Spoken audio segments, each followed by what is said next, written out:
All right, there you go. Okay, it's officially 8:30. You can go ahead and take your seats. My name is Nick. I'm an alcoholic. Just a couple quick announcements and we'll get started. Food and fellowship always starts at 8 o'clock. We're here early. If you want to come and join us, please do that. Always looking for more home group members. Great way to be of service and to stay sober. Just two announcements. We're not sure about our Christmas Eve night here. More will be revealed. We'll find out if we can have a meeting here or not. So that's to be announced. But on New Year's, we are having a big shindig here. We're going to have two different speakers, Robbie Walker and Chris S. come out. We're going to do an hour jam format, which is basically 5-10 minute talks. So if anyone wants to volunteer for that, talk to Ron or myself. Looking for people to be of service and to try something different that night. And that's on New Year's Eve. It only falls every 7 years on a Saturday. And coincidentally, that's the night of our meeting. So we'd love to see you all there. We have an excellent night prepared for you guys, and we're glad you're all here. And with that, we have the best chairperson back in Pennsylvania to chair the meeting once again, Brian.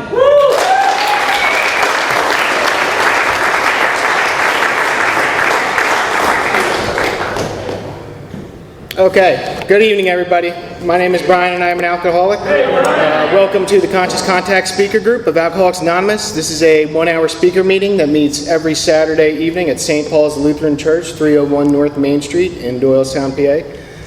The food and the fellowship starts at 8 o'clock, so show up early if you want to be of service, even better. The business meeting for this group meets every Saturday at 7 p.m. to 7:30. The purpose of this group is to provide a consistent message of hope and recovery through God reliance and service to others through the practice and teachings of the 12 steps. We record all speakers so that others can benefit from their message of recovery. If you wish not to be recorded, simply ask. This is an open meeting of Alcoholics Anonymous. The group would like to welcome everyone, especially newcomers. If there is anyone that is new to this meeting for the first time or who is visiting from out of town, if you would like to introduce yourself by a first name basis so we can welcome you. My name is John, I'm an alcoholic. John, welcome. My name's Allison, I'm an alcoholic. Hi, Allison, welcome. We get everyone? One more? Oh, Todd, welcome. Let's see. The Conscious Contact Speaker Group encourages sponsorship. If anyone has a working knowledge of the 12 steps and is willing to sponsor, please raise your hands. Okay. So if you are new, you can look around the room, grab one of those people, any member of this group, hang out after the meeting. Hopefully we can help get you into the solution a little bit. Are there any announcements for the good of AA from the floor? Nothing from the floor? Okay. This group has a couple of quick announcements. There's a sister group for this group. It's a big book study meeting. It meets every Thursday at 7:30 right up the street at the Salem UCC Church. We have meeting lists and big books on easy terms. Please see me or any home group member after the meeting. If you cannot afford a big book, the Conscious Contact Speaker Group will give you one at no charge. And anyone that's willing to make donations for the purchase of big books and CDs can put their donations on the jar on that back table there, marked Big Book and CD donations. All CDs are available free of charge. You can please subscribe to our YouTube channel of the Conscious Contact Speaker Group, and we also have a Facebook group that has postings for this group, happenings all around AA in the area. Good resource to have for happenings throughout the AA community. With that, I think Brian is going to come up here. He's going to read the AA preamble tonight.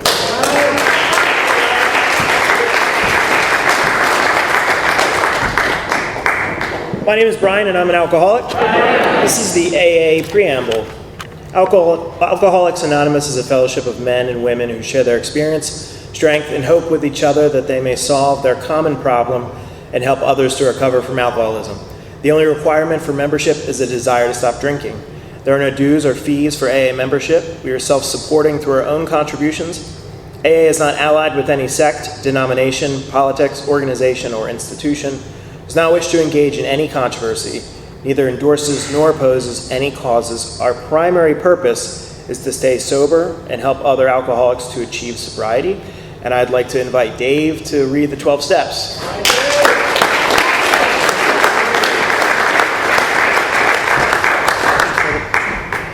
Hey everybody, I'm an alcoholic named Dave. These are the 12 steps of recovery. 1, we admitted we were powerless over alcohol and that our lives had become unmanageable. 2, came to believe that a power greater than ourselves could restore us to sanity. 3, made a decision to turn our will and our lives over to the care of God as we understood Him. 4, we made a searching and fearless moral inventory of ourselves. 5, we admitted to God, to ourselves, and to another human being the exact nature of our wrongs. 6, we were entirely ready to have God remove all these defects of character. 7, we humbly asked Him to remove our shortcomings. 8, we made a list of all persons we had harmed and became willing to make amends to them all. 9, made direct amends to such people wherever possible, except when to do so would injure them or others. 10, continued to take personal inventory, and when we were wrong, promptly admitted it. 11, sought through prayer and meditation to improve our conscious contact with God as we understood Him, praying only for knowledge of His will for us and the power to carry that out. And 12, having had a spiritual awakening as a result of these steps, we tried to carry this message to alcoholics and to practice these principles in all our affairs. Now Brian's going to come back up and introduce our speaker.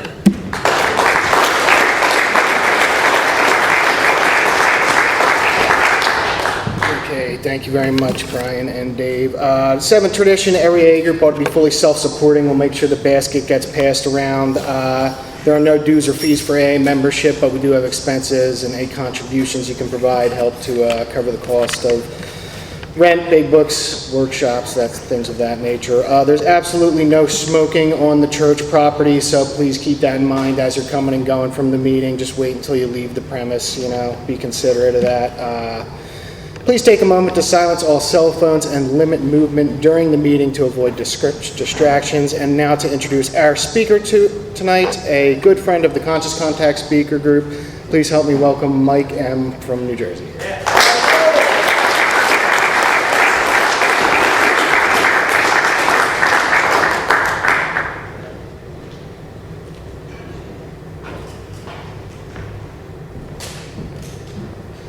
Hi everybody, I'm Michael. I am an alcoholic. My sober date is January 29th, 1993. And through the grace of God and the fellowship of Alcoholics Anonymous is why I'm standing here tonight, and no other reason than that. I made a joke. I met an Eagle fan and a Philly fan in the audience. I was a little nervous coming here. Being a New York Met fan, my sponsor used to say to me, you're still not restored to sanity because every year I think the Mets are going to win the World Series. And I swear every April it's going to happen, and every October I'm watching football again, so it's not happening. Guys, I have to say, when I walked in the room here tonight, and I said this to two of the guys who came for the ride with me, you feel the spirit in this room. You feel the joy, you feel the laughter, you feel that there's a way out. The big book talks about a cement that binds us together, a common problem and a common solution. And if I have those two things, and I understand those two things, and I experience those two things, you can go anywhere in this world and walk into a room of Alcoholics Anonymous and you'll feel at home. And unless you've had that experience, you don't know what I'm talking about. And if you've had that experience, I'm very grateful for that. How did I get to AA? It wasn't the plan. I had no desire to drink when I was a young kid. I had every sufficient reason never to pick up alcohol exposed to me from as a young child. My father, who was born in the Bronx, a place they called Fort Apache, the Bronx, they made a movie about it. And that's how bad it was. And he thought it'd be a good idea to move his young family out of the Bronx, New York to Staten Island, New York. I was about 3 years old. And he wanted to bring them to the suburbs out of the city. He'd think it'd be the green pastures of Staten Island. And back, believe it or not, in the 1960s, Staten Island had a lot of farms and a lot of open space. It's not like that today, but that's what it was like in the 1960s. But my father bought a house next to a bar. And I found out years later there was a good reason for that, because that bar would become a central part of his life. He was of the mindset that I work hard all day, I come home, I stop in that bar, I hang out with my friends, I say, they gossip, they tell stories and all these things. And I used to be sent to that bar some nights to pick up my father's paycheck before he spent it. There were some nights my father didn't come home until very late at night, and there was a lot of fighting in the house. There were times that Christmas trees got thrown, broken, and lights got broken, and all those things. And I can remember as a kid, I am not going to be like that when I get older. And so in Bill's story, he talks about the warnings of his people. And I clearly had the warnings of my people. My mother used to say to me, you don't want to be like your father, you don't want to be like your uncle, you don't want to be like that. And for some reason, as I used to go in that bar to visit my father, his friends would give me quarters or dimes at the time to go play the bowling game on the sawdust. And they had bowls of peanuts on the bar. And the bartender would give me a Coke with cherries in it. And all of a sudden, I heard the laughter and camaraderie in that bar. And all of a sudden, my whole perception of that bar changed at like 10, 11, 12 years old. When I was 13 years old, I had a great idea one day that I was going to steal a six-pack out of my father's refrigerator, and me and my friend Andy went behind the bar in the woods, and Andy drank one and I drank 5. And I don't know if I had the allergy from the first moment I ever drank, but I can tell you this, I went home, I got sick, the room spun, and all I can remember is I can't wait to do it again. All the experiences I had as a result of alcohol were out the window, easily pushed aside.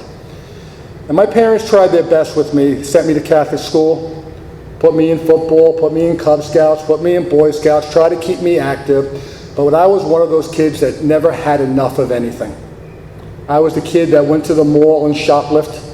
I was the kid that went to the candy store and stole candy. I'm the kid who hid pornographic magazines and newspapers to steal those from stores also. I may be the only guy that ever did that. I started getting into trouble.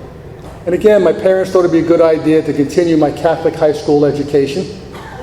And then, let's just say I got kicked out of high school for driving to driver's ed. Stolen car, pulled in the parking lot, Brother Thomas saw me, I hit the gas, Brother Thomas jumped out of the way, I was called to the principal's office and there was one question, who else was in the car? And I don't know about anybody else in this room at that age, my friends were more important to me than anything else, and I was not going to rat out my friends. And in front of my parents I said, I guess I'm getting thrown out. And believe me, they were crushed. They were upset. But I wasn't ratting out my friends. And I got thrown out. And that summer was one of my first experiences of really dealing with the law.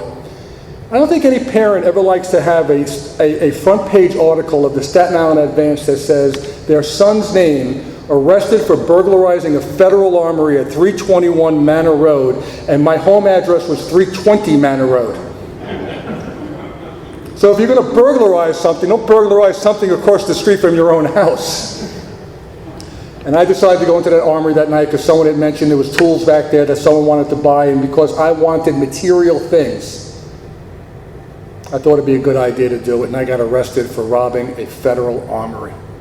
And if it wasn't for good parents, I want to say good parents, parents that were generous enough to hire an attorney that enabled me to plead to youthful offender status, that kept my record sealed, I would have had a lot more difficulty in my life later on. Did I see that at 16 years old? No. Did I understand what my parents did for me at that age? No. I was just glad I was out of the jackpot. As this time was going on, my drinking was progressively getting a little bit worse. We were the typical, what I consider typical kids growing up in Staten Island, that we all had different jobs. I worked as a dishwasher, and it was easy to go into the basement and steal a bottle of vodka, put it in the garbage, throw it in the dumpster, and after work, go get the bottle of vodka. I had a friend that cleaned the bar in the morning, and he was able to steal booze. So at a very young age, we would gather our supplies for the weekend and head into the woods and start our fires and drink and do all that type of stuff. And I would come home, and my mother would say, why do you smell like smoke? And I would say, well, I was hanging out in the woods. What were you doing in the woods? Meeting girls. Now, I can tell you this, I never met a girl in the woods yet. Just like as I got a little bit older, as we got our first driver's licenses, we used to drive around Staten Island going to pick up girls who were thinking they were driving in their cars, driving around Staten Island, honk the horn, chase them down, run, drive 90 miles an hour, cut them off, show you how tough you are. Never met a girl that way either. But we always end up meeting another group of guys who were doing the same thing, and a fist fight would happen, a fight would happen, and we would go back high-fiving ourselves, waiting, we can't wait to do it again. And that was my youth, that was my childhood. And everything was fine. I graduated high school. I did a wonderful thing to my parents. I did not attend graduation. I sat in front of the school with my friend Kevin. We drank a case of beer instead of going to graduation. Because again, my drinking and my friends were more important than going to graduation. Big Book talks about sufficient reason to stop drinking. And my first sufficient reason happened at a very young age, and I'm 18 years old. I'm drinking in bars already because the legal age in New York City at that time was 18. I'm in a bar and I get into a fight with a guy, and I tune him up pretty good. This guy was a real big, tough guy. He was about 5'7" and 135 pounds. And if you see me here, I'm 6'3½", and I was about 175 pounds back then. And I made a fatal mistake. I was told he wanted to fight me again. And I walked outside, and before I knew it, he had taken a knife and sliced open my abdomen, and I had my liver and bowels lacerated in half. And I fell to the ground, and people picked me up and threw me in the back of a car and took me to the hospital. And I remember the question they asked me, was I Catholic? And I had my last rites read, and I remember the doctor saying, it doesn't look good. I wake up the next morning. It's July 16th, 1981. My mother's birthday is July 16th. And my mother standing over me with all the earnestness, and I swear to you, I meant it. Mommy, I'm not going back to that bar again. Mommy, I'm not going to drink again. Mommy, I'm going to get my life straightened out again. And I'm in that hospital for 11 days, and on the 11th day, I get home, and my friends come by and say, let's take a ride to the bar. And someone slides a drink over to me, and without a thought, I pick up that drink. I didn't know it at that time, that I had no mental defense against the first drink. I didn't know that even though I made that promise to my mother that I would have no power. I didn't know that. And I proceeded to go on a journey. I tried to go to college. I registered full-time for 5 classes. By the second week, I had dropped 4. My father noticed I wasn't going to college very often and told me to get a job. Now, if my father would have been a fireman, if my father would have been a policeman, if my father would have been any of those things, I probably would have taken a New York City test and became one of those things. But my father put a suit on every day, and he was a salesman for a company called Pitney Bowes, sold mailing equipment. So the only thing I knew was Wall Street. And I got on the Staten Island ferry, and I went into downtown Manhattan, and I went to an employment agency, and went on a job interview the first day, and I got the job. Things came real easy to me. And I'm working on Wall Street, and right away I find the guys who are going to the Doylestown for lunch, getting the pitcher of beer, having the sandwich. I find the guys that hang out in the park after work. I find the guys on the Staten Island ferry who are drinking on the lower level. And these are just the people I gravitated towards. And my drinking started to become almost daily. And I was at that job for several years, and I really did really well, and they liked me there. And at the time when I was in high school, late high school, I had a girlfriend. And this girlfriend I dated for 7 years. And one day she says to me, don't you think we should get married? And I said to her, but I don't know you that well. And she did a smart thing. She left me. And it was almost like the handcuffs came off me because she did her best to keep me in line. And I'm doing well on Wall Street, but all of a sudden I'm going out, and now I'm closing the bars at 4:30 in the morning. Getting home, passing out, waking up at 7:30, and getting into work. And I was able to do that for a few years, just white knuckle it in almost every day. But eventually what happened is I started coming in at 9:30 and 10 o'clock. So I had this great boss. He thought, just change my hours to 10 o'clock. And I started coming in at 10:30. He changed my hours to 12 o'clock. I would start coming in at 2 in the afternoon. And eventually I lost that job. And I'd get another job, and I'd lose that job. And all during this time, the progression of my drinking is just getting worse and worse. And I'm not going to get into the 7 cars that I wrecked during those 10 years, or the several jail cells I ended up in during those years, because that was just a result of my drinking. And none of those things are what make me an alcoholic. They're just the results of my drinking. And here I am, I'm now 27 years old. And that bar that I got stabbed in, now I'm hanging out there, and I'm not working on Wall Street anymore because I've lost like 7 or 8 jobs in the next 2 years because I'd get a job and I wouldn't show up for work. See, if I go out Tuesday night, I don't think Wednesday going to work's an option. I love it in the big book, they talk about the salesman, he came to work on Tuesday. My sponsor used to ask, I wonder what happened to Monday. I identify with that. And I can't get a job on Wall Street anymore. And now I'm hanging out in that bar, and basically I'm getting a little money from you and you and you, and I became a petty drug dealer. The kid who had high aspirations, the kid who worked on Wall Street, the kid that had success, the kid that had all of that was wiped away by now. The car was gone, the bank account was gone, the credit card was gone, and there had not been a woman in my life since that girl left me at 23 years old because drinking was more important than anything else. And here I am, I get another job, I lose it, I get another job, and I lose it. And then one day, and this is where my story begins, where I believe God intervened.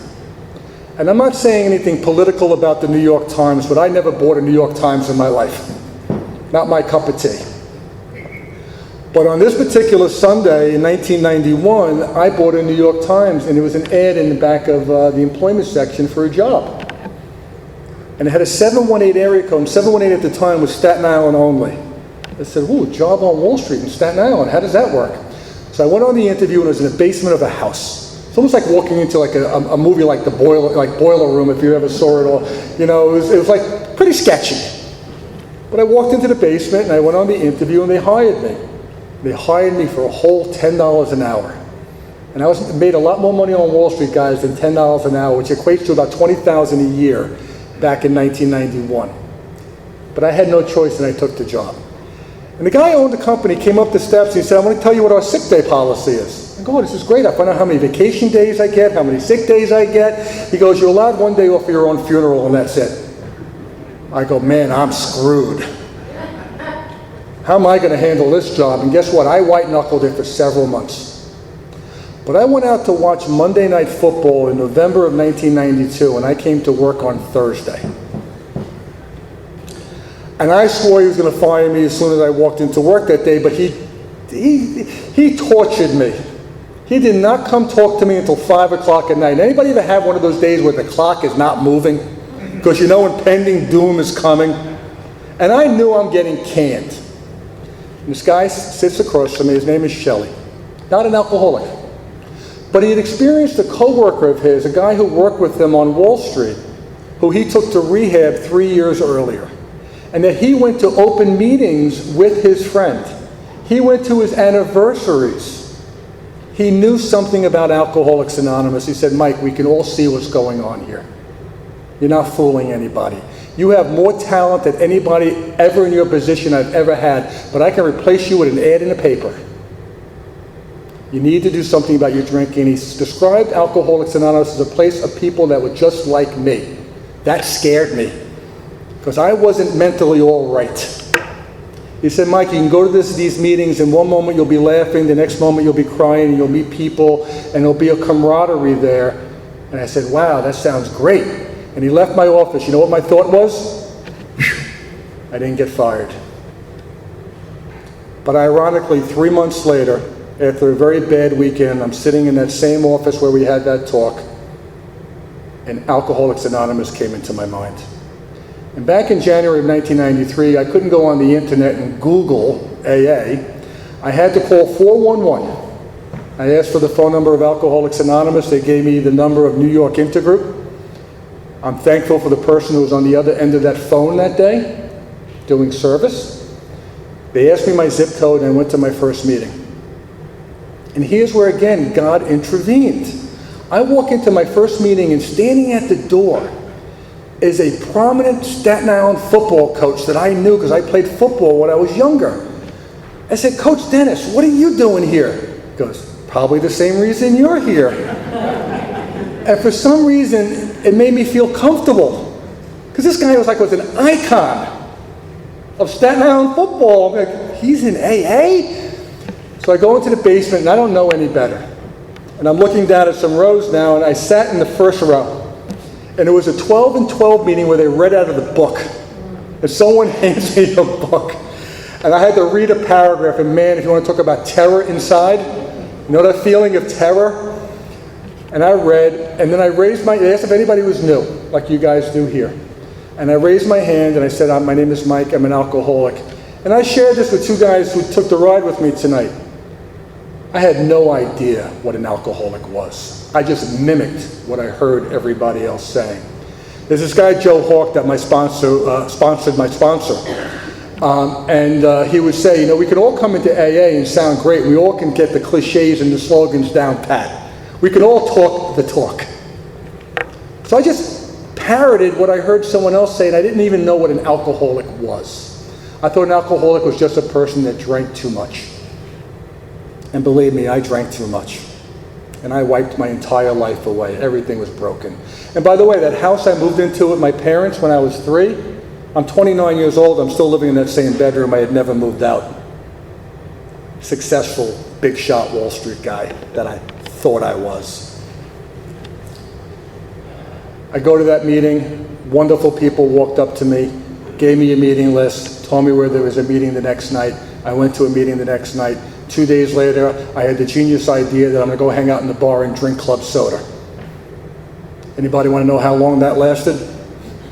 About 15 minutes. I found myself drunk again. Fortunately, I went back to AA the next day.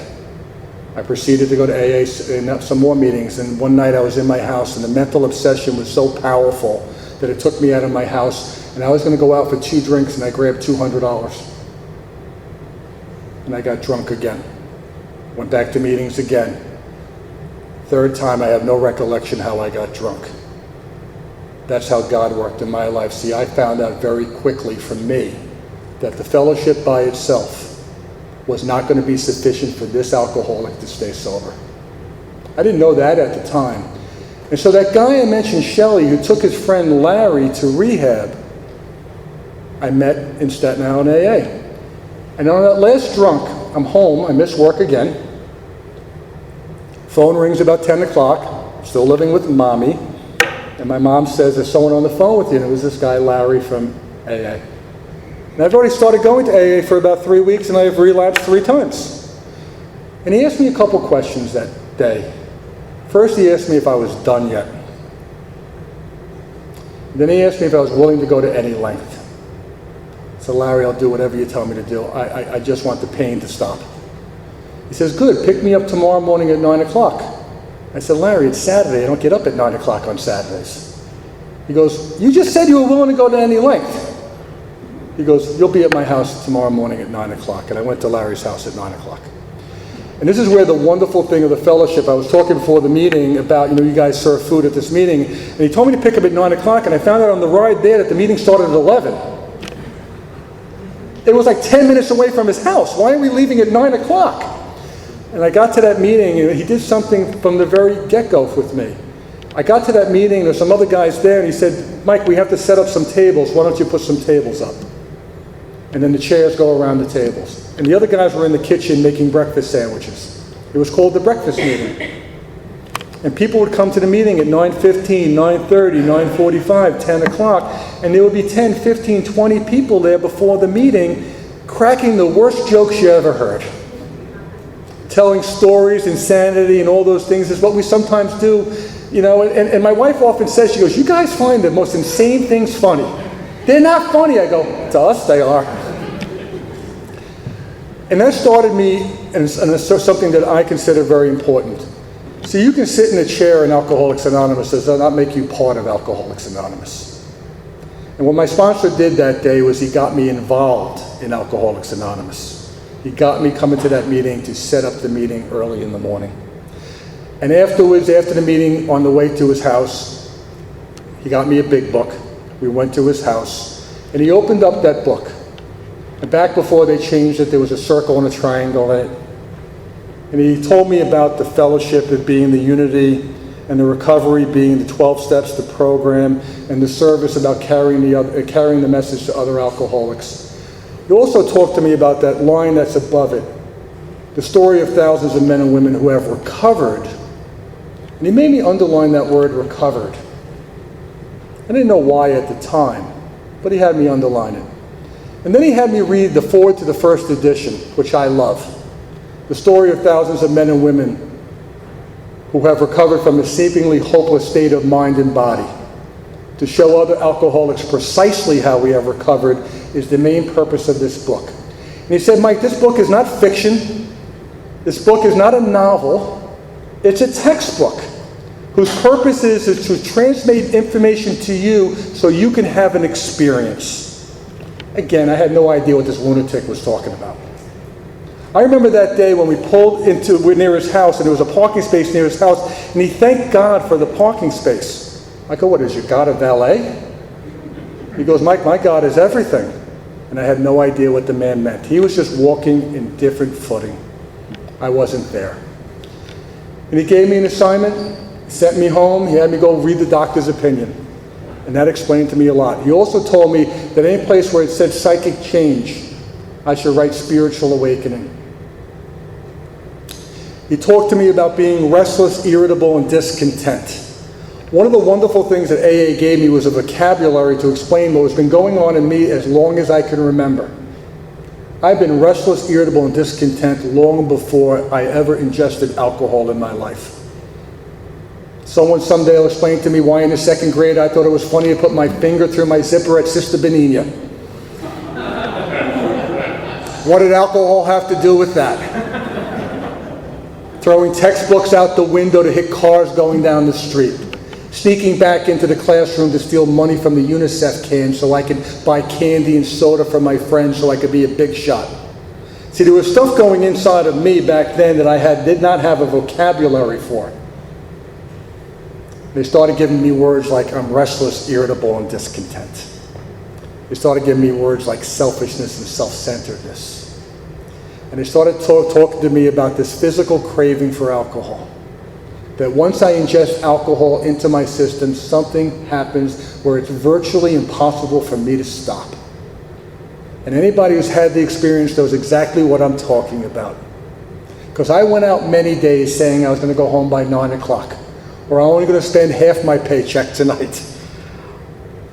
And something happened once alcohol touched my lips and I ingested it that all bets were off. You could tell me, I would say we'd go home by 9 o'clock and now it's 9:30 and someone says, let's take a ride into Manhattan now from Staten Island. Oh, that's a good idea. Let's go to this bar and that bar. And now it's 4 o'clock in the morning and now I'm parked we used to have this place called the zoo parking lot. We all would meet up.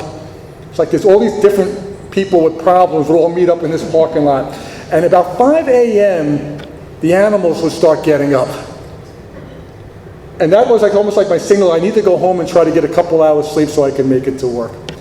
So I have this physical craving for alcohol. And that explained to me that I'm physically different than other people. And that's great. And I also have to have what this book describes as a psychic change. And I had my sponsor talking to me about these things. And my sponsor was taking me to meetings. And I was involved in this home group. And I'd meet with him 2 or 3 times a week. And we're going through the book. I love Bill's story. Here's how God works in my life again. In Bill's story, he talks about leaving the brokerage house after one of those days in Inferno after the crash of 1929. That address was 50 Broad Street. That job I took in the basement of the house, we moved our office to 50 Broad Street in 1993. Same office, same building that Bill Wilson was in. And I start seeing in Bill's story how I identify with the progression, how I identify with how he felt, how he thought. Bill was going to conquer the world. I was going to conquer the world. I was going to be somebody. I was going to be known. I was going to be all those things. I tried to go to college. That didn't work. Bill tried to go to college. That didn't work. Bill went to Wall Street. And he saw, and I love how he describes the maelstrom of Wall Street cut him to ribbons like a boomerang.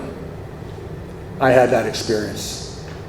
In Bill's story, he talks about that the doctor brings him a sedative and he finds himself drinking gin and sedative, and that combination soon landed him on the rocks. Well, I was introduced to some substances on Wall Street that landed me on the rocks, all right, that would keep me up for days at a time, drinking like a lunatic. And it cut me all to ribbons. So here I am, I identify with Bill so much, and then they tell the story of Ebby coming to talk to him. And I remember Larry asking me about this, do you believe in there's a power greater than you? And I've always believed in a power greater than me.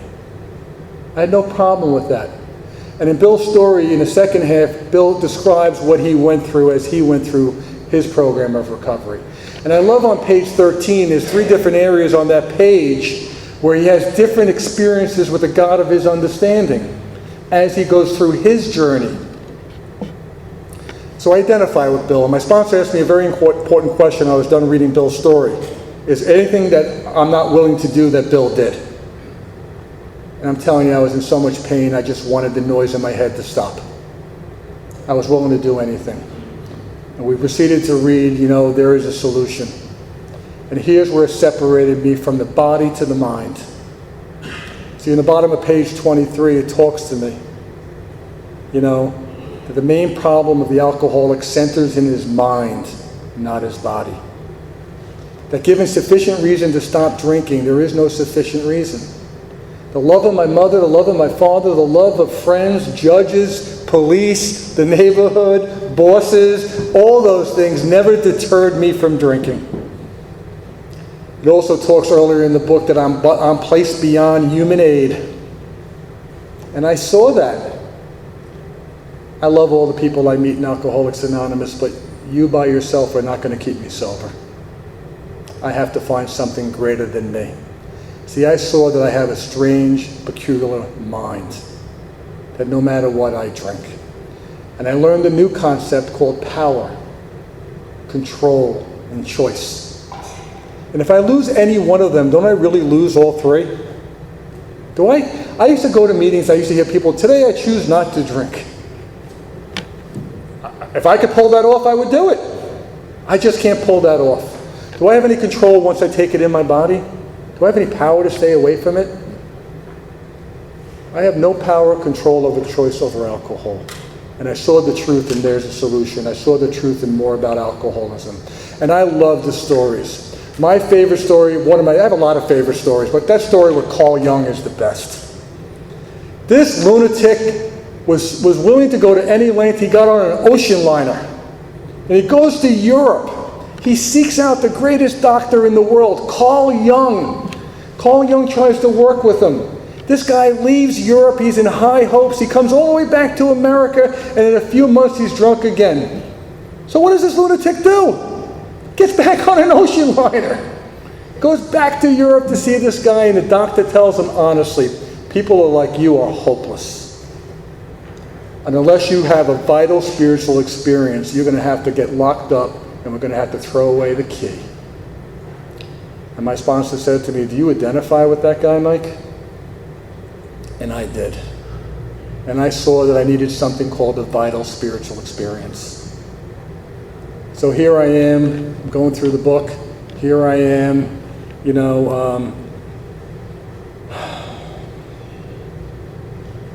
I find myself driving over the Verrazano Bridge.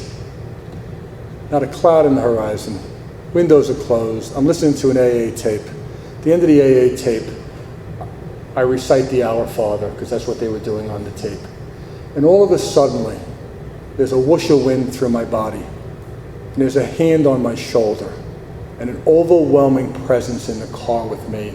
And this overwhelming presence that everything was going to be okay. And I was startled and I was alarmed, as Bill describes in his own experience. And I get to work and I call my sponsor. And I said, Larry, what the hell just happened? He goes, Mike, you might have had a vital spiritual experience, but that by itself, Mike, is not what's going to keep you sober. And so we started reading further on the book. And I love working with others. Or I like how it works. And I recite that paragraph to a lot of guys I sponsor. Rarely have we seen a person fail who has thoroughly followed our path. And my sponsor would have me underline our, not yours. Those who do not recover are people who cannot or will not give themselves to this simple program. There are people who are unconstitutionally incapable of being honest. My sponsor asked me, are you one of them? I go, no. He goes, Mike, do you have any mental illnesses that have been diagnosed? I go, no. He goes, I guess then what we need to do is follow directions in this book.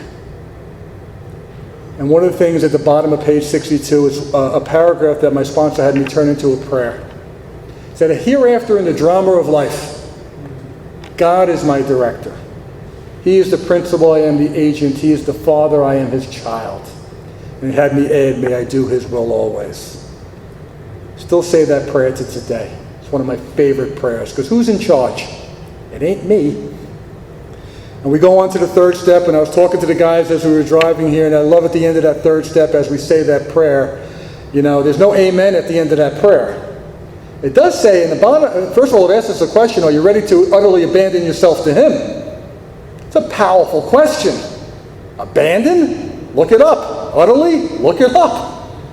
Pretty powerful statement, but there's even more powerful statement later on. Next. What does next mean?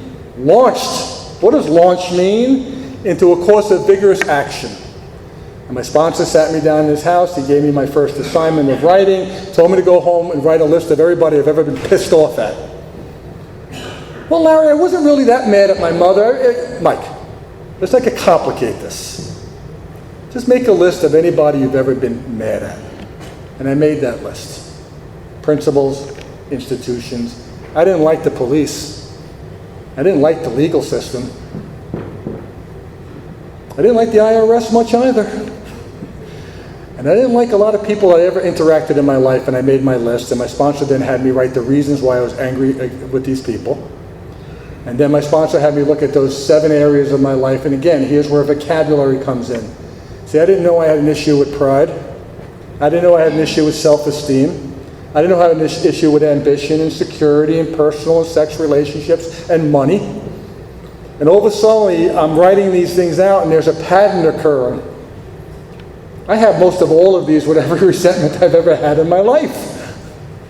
And we get through that, and then in the 4th column, I think is the greatest gift AA gives us. Putting out of our minds the wrongs others had done, I resolutely look at myself. Where did I play a part in the resentment? I told you the story when I got stabbed in the bar. He was on my list. Where did I play a part in this? Who started the fight that night? I did. I set the whole ball in motion. Where was I selfish? Where was I self-centered? I wrote that out. What was I afraid of? Where was I dishonest?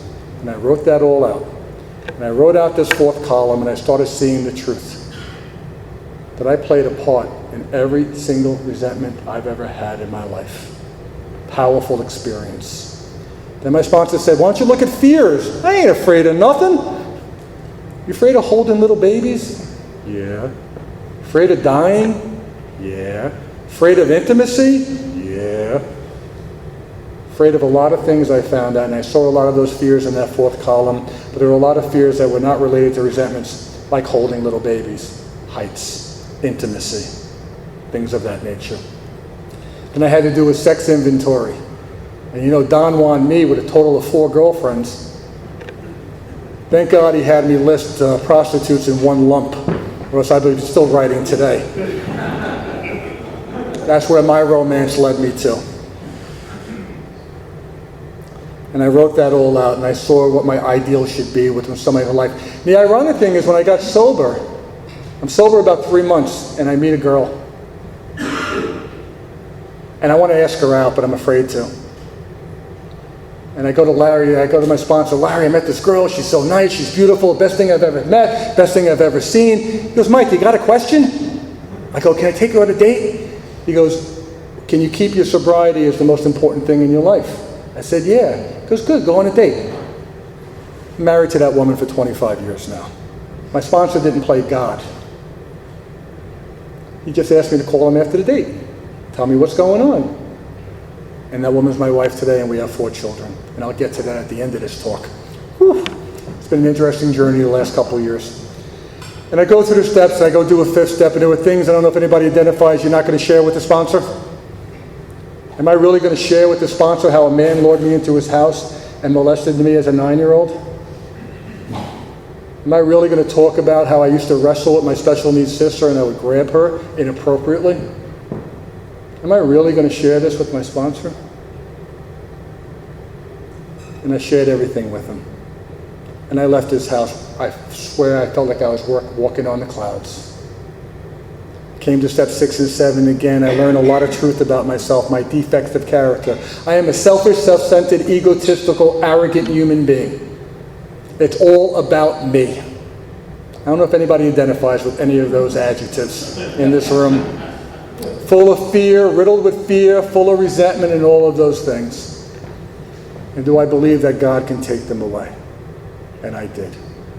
I made that list in my 8th step. I took it from my 4th step, and I bring back the story of the guy who stabbed me. I owed him an amends. I'm walking down the street. I'm sober about a year. I turn the corner, and who's standing on that corner? And he looked at me like he was going to run. I said, Joey, you got a minute? He goes, are you okay? This is, by the way, I was stabbed 11 years earlier. I haven't seen this guy in 11 years. I just happened to run into him. And I told him I was an Alcoholics Anonymous, and I told him about the amends process, and I told him about why I was doing it, and he listened. I asked him if there was any way I've harmed him that I wasn't aware of. He said, no, I'm good. I said, what can I do to make it right? He said, Mike, I'm just glad you're okay. And the ironic thing is about 5 years later, he stabbed someone at a red light, and he's in jail now for the rest of his life. But for some reason, I don't know why, I had to meet him on that corner that day. I had wonderful experiences with amends. I am now today the guardian of my sister who has special needs. She's older than me. And I didn't think she'd understand what the amends process was. See, when I was drinking and she was home, she was very loud in the morning. And of course, if I was hungover or out for a 2-day bender, I didn't want to be woken up, I would terrorize the house. Just like my father terrorized it when I was a little boy. And I would yell at my special needs sister, tell her to shut up and not in such nice language. And I told her, I said, Kathy, I don't know if you know, but I stopped drinking. She says, good, you have vodka-itis. That's what she used to call it. And I had my girlfriend with me at the time, my wife Carol, and I said, Kathy, part of the process is for me to make amends, and I'm sorry that I yelled at you, and I'm sorry I did the things I did to you. Is there any way I've harmed you I'm not aware of? And she says, you don't remember my birthday ever. And I said, Kathy, I'll always remember your birthday, and you fight too much with Tommy, that's my brother, and Daddy. I don't want you to fight with them anymore. I go, okay, Kathy, I won't fight with you anymore. And I want you to spend more time with me. I said, okay. And is it ironic that later on in life, after my parents passed away, I'm her guardian today? So God had a plan for me, but I didn't know what the plan was at the time. So here I am making amends, here I am getting sober, here are things going great in my life, and that job that I took in the basement of the house for $10 an hour, which we moved to Wall Street at 50 Broad Street. The owner of the company comes to me, that guy Shelley, he goes, Mike, we'd like to promote you. We'd like to make you the chief financial officer of the company. When I went to work for them, there was about 10 people at the company. Within a year, we had 150. 3 years later, we had 1,000 employees. 10 years later, we had 1,000 employees. And I was the president and CEO of that company. If that's not God working, I have no idea. So I am in the midst of my promotions, in the midst of meeting this wonderful girl, in the midst of all of this, and now I'm starting to get active in steps 10, 11, and 12. 10 is so important. Maybe I'm the only person here that ever gets resentful, dishonest, selfish or self-centered. And there's a direction in there what I'm supposed to do when these things occur. Ask God to remove them, share it with another person. It doesn't say an alcoholic, by the way. I've shared some weird stuff with people that work for me. They think I'm out of my mind. They've caught me in my office on my knees praying. Don't matter. 10 steps is a beautiful step. I also like at my sponsor's third anniversary, and I was sober a little while, he had me read those promises. We cease fighting anything or anyone, even alcohol. For by this time, sanity has been restored. And I like that thing, cease fighting anything or anyone. I don't think they're talking about alcohol there. Have I really ceased fighting for anything and anyone? Do I need to fight still to be right? Does my opinion about the Mets really matter? As I'm looking at my Philly Eagle fan over there. I come to see the truth. Step 11 I love so much because my sponsor very early on had me read the Reflections book. Had me pray in the morning. He started giving me prayers from the get-go. First prayer he ever gave me was, God, help me lay aside everything I think I know about AA, the fellowship, sponsorship, and the program of recovery so I can have an open mind and new experience. That prayer today is, God, help me lay aside everything I think I know about everything today so I can have an open mind and new experience about everything. See, if I know how you're supposed to be, how am I going to have a new experience with you or with something? And my sponsor gave me all these prayers, and we get them from the book, and we get them from other places, and I had a prayer life. And now he talks to me about sitting quietly in the morning. Now, I'm one of those guys, I am not what I want to call the definition of a person who's going to sit for 30 minutes and meditate. God bless all the people that do. I'm a guy that says some prayers in the morning. I sit for about 10 minutes. I think about my day ahead. I ask God from the bottom of my heart that I know Him better. I ask Him for strength to go out and do His bidding. And I always end with another series of prayers. But I spend that time every morning before I leave my house. Throughout the day, it tells us when we're agitated, we should pause. Or doubtful, we should pause. And I have a different question I ask. Do I really need to wait till I'm agitated or doubtful to pause throughout my day? So I have this thing now, because when I go to different job sites, I stay in the parking lot for like 30 seconds to a minute. A whole 30 seconds in a minute. And I pause. I thank God again. I ask Him again for direction. And at night, there's a series of questions I like to ask myself. They come right from the Big Book. And it's a great way to constructively review your day. I once was bitching and moaning. I'm sorry for the bad language, I just realized. But one day I was complaining to my sponsor. And my sponsor made me put my arms out like this. And I'm putting my arms out to the side. And I go, Larry, why are you having me do this? He goes, well, we already have one guy on the cross. We don't need you. You ain't that important, Mike. So I have these series of questions I get to look at myself. And step 12 is such a beautiful step. I'm so thankful for Larry in my life. And I'm one of the fortunate people. Larry, my sponsor, who was my sponsor for almost 28 years, died during COVID in April of 2020. And I was glad I got to see him in the hospital. I'm glad that I had my 28 years experience with him, because he was the man I turned to for everything in my life. When I wanted to buy a house, I went to Larry. When I wanted to buy a new car, I went to Larry. I wanted to make sure that my ego wasn't out of control.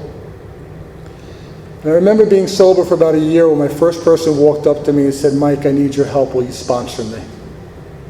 And I remember little Steve to this day. He'll always be special. He didn't make it. And I kept on having new people come into my life. And some people are still part of my life. Some people have gone on to their journeys. And I hope they're all free. I hope they've all had an experience. Tonight, I was fortunate. I'm going to tell the story. So I sponsored John for a long time. And I asked John to be at my house one morning at 10 a.m. And he showed up about 10 after 10. I said, do me a favor. Let me know when you're serious about this. And I closed the door on him. Told him to be there at 10 o'clock. And trust me, he thought of many ways of killing me. Burning the house down. He's laughing because he knows, cutting my brakes, doing some evil things. And about a year and a half later, I go out to my car and there's a note on my car. Mike, I'm dying. I need your help. And he thought he was going to have to fight me. That's what he told me. He thought he was going to have like a physical altercation. And all Mike said to me was, good, be at my house at Monday at 10 o'clock. And we went on this journey. We've been on this journey almost over 20 years. And it's been an amazing thing to watch someone change before your eyes. And that's a wonderful thing about the 12th step and sitting down with another alcoholic, because you get to see how they get restored to sanity. And it ain't nothing that I did. I'm just reading a book, sharing experience, stopping at different places in the book. And they have their own experience. I want to talk about a little bit where I'm at today. When I started this family with my wife, Carol, we all have visions of what our children are going to be. Mine were going to be great baseball players and great football players and great athletes. I did have a son, but my son is my daughter today. She took a different path. My oldest daughter went through her own mental illness stages, and she's thriving today. My third daughter just got out of a mental hospital that she had to be committed against her will, where we had to move her out of the house because she can't live with the family because she attacked her mother. And my youngest child is in therapy because of that particular incident. And then on Friday, I get the text message of that daughter who's in therapy is having suicidal tendencies and now has to go into intensive outpatient program. Now, I can tell you this, that wasn't what I thought the family was going to look like. But as my sponsor used to say to me, and there's a line in the big book in the 4th step, we're here to play the role he assigns us. So my first reaction to the text message to my wife on Friday was, what do you think? Self. Self. And I said a little prayer, and then I said, how can I be helpful Carol, do you need me to drive her to the inpatient every day because my wife works at Rutgers University? I said, honey, I will make sure she gets to the outpatient program every day. Carol, what can I do for you? Because she's distraught. Thank God for mothers because they worry a lot more than fathers. I worry, but not at the level my wife does. And she's beside herself. But my role is to be the most loving, caring husband and father I could be. And guys, I fall short. And again, thank God for the program of Alcoholics Anonymous. Thank God for people in my life who I can share this stuff with. The last thing I want to end with a couple minutes left, and by the way, my wife has been picking on me that I need to go on a spiritual retreat to the Wilson house. She says I've been a little restless, irritable, and discontent lately. And when my sponsor used to say to me, the person closest to you will be the first one to see when there's uneasiness in you. Do I ignore my wife? So I said to my fellows back there, we're going on a little road trip in March, and we're going to go to a spiritual retreat at the Bill Wilson house. So I guess the point I'm making, I'm celebrating 30 years, God willing, in January. I'm still part of the fellowship. I still work this program. I still help others. And my life is beyond my wildest dreams. I shared with you guys earlier, I took that job in the basement of a house. I became the president of the company. That guy, Shelley, gave me a percentage ownership of the company. I sold it to Ameritrade for over $1 billion in 2003. My life changed beyond my comprehension. I think God had a plan for me. I'm very much involved today in philanthropic work. I'm very much involved today in helping others. I am very much in charge of my sister's care. I have a younger brother who I pay for his bills because he has mental illness. Maybe God gave me all of this stuff because he had a plan for me. Do I like the plan every day? No. Driving here tonight, my sister, special needs sister's on a trip to lobster. She went to a lobster weekend up in Rhode Island. She's coming back on the bus, and her aide says, Mike, what time are you picking us up at the bus tonight? I go, well, I'm in Pennsylvania, and you're in Staten Island, so I'm not picking you up. I get those kind of phone calls. Those phone calls in the middle of the night when she needs to get rushed to the emergency room, and all these things. But that's the role that God assigned me. And the funny part of the story, too, is in Bill Wilson's story, he talks about overtaking Walter Hagen. So I leave Wall Street in 2003. I'm 39 years old. What the hell am I going to do with my life now? And all of a sudden, my old partners say, hey, let's buy a country club. I don't golf. I don't drink. But I own a country club. And I get to hang out. I built a cigar room because I smoke cigars. And I got involved in other real estate ventures, and through that journey, I got to meet a lot of people. But you know what the greatest gift is? And John and Todd both know this. People at work love when my office door is closed and someone comes out, and they always say, one of them? I go, yeah. So I have people come to my office, and I meet and do step work at the country club. And I guess God gave me a place to do this. During COVID, when Todd contacted me in April or June of 2020, when everything's in a lockdown, hey, Todd, are you allowed to go out and be around another human being? He said, yeah. I go, we can sit 30 feet apart if you'd like.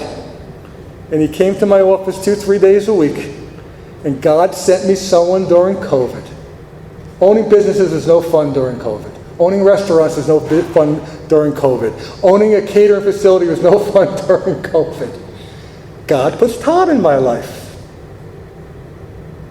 God did for me what I could not do for myself. Guys, I am one of the most blessed alcoholics I ever met. I am a product of good fellowship, good sponsorship, the program of recovery, and a lot of men and women like yourself that have entered my life. I didn't do a damn thing. God gets all the credit. I get none of it. Thanks for having me tonight. Thank you.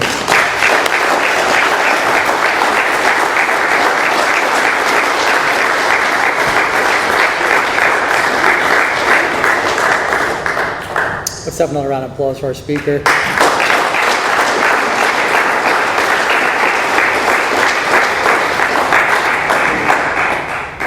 Thank you. It's customary for us to form a line and thank our speaker. They come here at their own time and expense, so we'll do that up here in the front. We could all use some help cleaning up, put all the chairs on the rack, please, and maybe some help in the kitchen if possible. And let's close with the Lord's Prayer.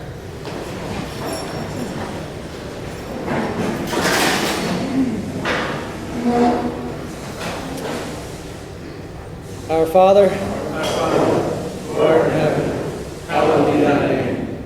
Thy kingdom come, thy will be done, on earth as it is in heaven. Give us this day our daily bread, and forgive us our trespasses, as we forgive those who trespass against us. And lead us not into temptation, but deliver us from evil. For thine is the kingdom, the power,